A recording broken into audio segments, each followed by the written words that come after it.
Things around you are really the enemies that you have been looking for.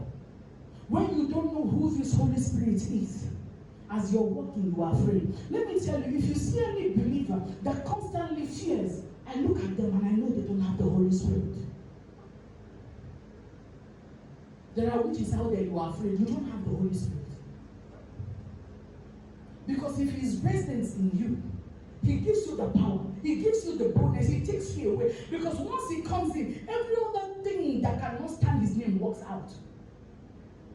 But if you don't understand who He is, He will remain there, waiting.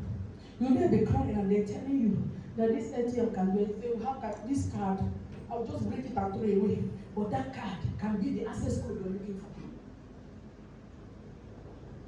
When I hear people say something like, something like, that is my character, I cannot change. Especially when they're hot tempered. And you're telling them, you say, no, that was how I was born.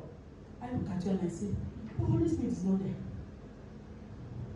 You see somebody living in sin, and when they ask you, what part do you believe or why you say, we are flesh. The Holy Spirit is not there. Because the need of the work of the Holy Spirit is to walk in, and everything that represents flesh in your life works out. I can do all things through Christ who strengthens me.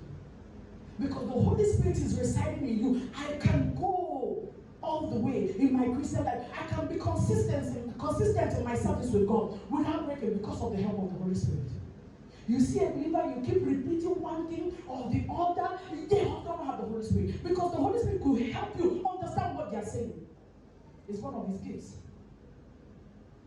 So whenever you begin to complain, especially when you are caught in that sin or caught in that weakness, the Holy Spirit is not there, because the Holy Spirit should be able to help that your weakness. Well, I'll start showing you mysteries in the Bible. I will not leave you like that. I will give you the comforter. Do you know when the Holy Spirit inside of you, you will design when you have friends, those friends who will take you down.